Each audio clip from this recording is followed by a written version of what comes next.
उत्तर प्रदेश के हाथरस से एक बहुत ही बड़ी खबर आ रही है।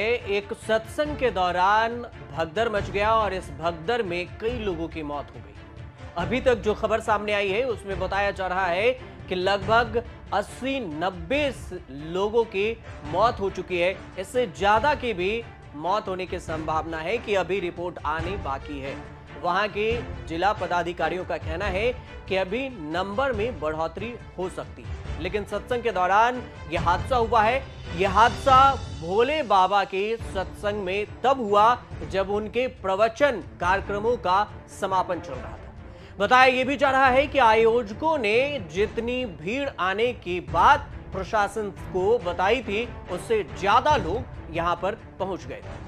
अब सत्संग के समाप्त होने के बाद कार्यक्रम में भीड़ से कई लोगों की दम घुट गई और जिसके बाद भगदड़ मच गया। सैकड़ों लोग वहां पर बेहोश हो गए और अभी तक की खबर के अनुसार 80 से 90 लोगों की मौत हो चुकी है। भोले बाबा के अनुयायी अगर बात करें कि आखिर ये भोले बाबा है कौन, तो भोले बाबा के अनुयायी उत्तर प्रदेश के अलावा राजस्थान और मध्य प्रदेश में भी बड़ी संख्या में। भोले बाबा और उनके अनुयायी मीडिया से दूरी बनाए रखते हैं। सत्संग की व्यवस्था अनुयायी ही संभालते हैं और उसमें मीडिया को भी जाने की परमिशन नहीं होती।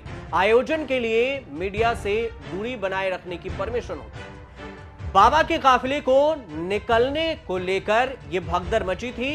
ये भगदड़ हाथरस के सिकंदरा राव से एटा रोड पर स्थित एक गांव है फुलरई, और फुलरई में ही सत्संग का आयोजन किया गया था। फुलरई में सत्संग हो रहा था और सत्संग खत्म होने के बाद फुलरई में जैसे ही भीड़ निकली तो फिर एक हिस्से से बाबा का काफिला भी निकलने लगा। तभी उनके काफिले को रोका गया और इस बीच में भगदड़ मच गई। इसमें 90 से ज्यादा लोगों की मौत हो गई, ऐसा भी बताया जा रहा है। मृतकों में हाथरस और एटा के रहने वाले लोगों की संख्या ज्यादा है। इसके अलावा बताया जा रहा है कि राजस्थान के जयपुर से भी ज्यादा भक्त यहां पर पहुंचे। भोले बाबा के बारे में भी जान लीजिए कि खुद को भोले बाबा कहने वाले ये सत्संग के महाराज आखिर हैं कौन। जिन भोले बाबा के सत्संग में यह हादसा हुआ वो पहले पुलिस विभाग में काम करते थे।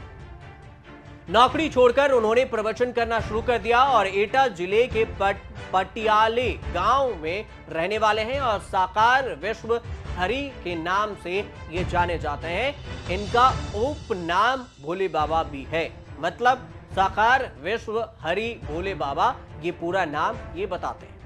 बताया जाता है कि वह पुलिस के गुप्तचर विभाग में नौकरी करते थे। बाद में उन्होंने नौकरी को छोड़ दी और भक्तों की सेवा में काम करना शुरू कर दिया और वह अपनी पत्नी के साथ सत्संग का कार्यक्रम करते हैं। पटियाले वाले साकार विश्व हरि बाबा के नाम से जाने जाते हैं। उनके सत्संग में हजारों की संख्या में लोग आते हैं और यही हाथरस में भी हुआ। हजारों की संख्या में लोग पहुंचे थे और भगदड़ मची और उसके बाद वहां पर लोगों की मरने की खबर है। बताया यह भी जाता है कि ये बाबा पहले भी विवाद में रहे थे। कोरोना के समय में भी भोले बाबा का सत्संग कार्यक्रम विवादों में रहा था। तब उन्होंने अपने सत्संग के लिए सिर्फ 50 लोगों के शामिल होने की अनुमति मांगी थी, लेकिन बाद में 50,000 से ज्यादा लोग उनके सत्संग में आ गए। भारी भीड़ के चलते प्रशासनिक व्यवस्था भी चरमरा गई थी और इस बात पर उन्होंने कहा था कि कार्यक्रम के लिए जितनी लोगों को शामिल होने की बात प्रशासन को बताई गई थी उससे ज्यादा लोग जुट गए थे, इसमें हमारी कोई गलती नहीं। नारायण साकार विश्व हरि भोले बाबा एटा के पटियाली तहसील क्षेत्र के बहादुर नगरी गांव के रहने वाले बताए जाते हैं। बाबा द्वारा यह भी बताया जाता है कि भक्ति भावना में वो लीन रहते हैं। गुप्तचर विभाग में नौकरी करते थे पुलिस डिपार्टमेंट में। बाद में बाबा बनने से पहले सरकारी नौकरी उन्होंने छोड़ दी और अपनी पत्नी के साथ अब बाबागिरी करते हैं। बाबा के भक्तों की तादाद केवल पश्चिमी उत्तर प्रदेश ही नहीं बल्कि हरियाणा, राजस्थान, उत्तराखंड और दिल्ली तक है। बाबा द्वारा जो भी सत्संग आयोजित किया जाता है उसमें मानव मंगल मिलन सद्भावना समागम का नाम दिया जाता है।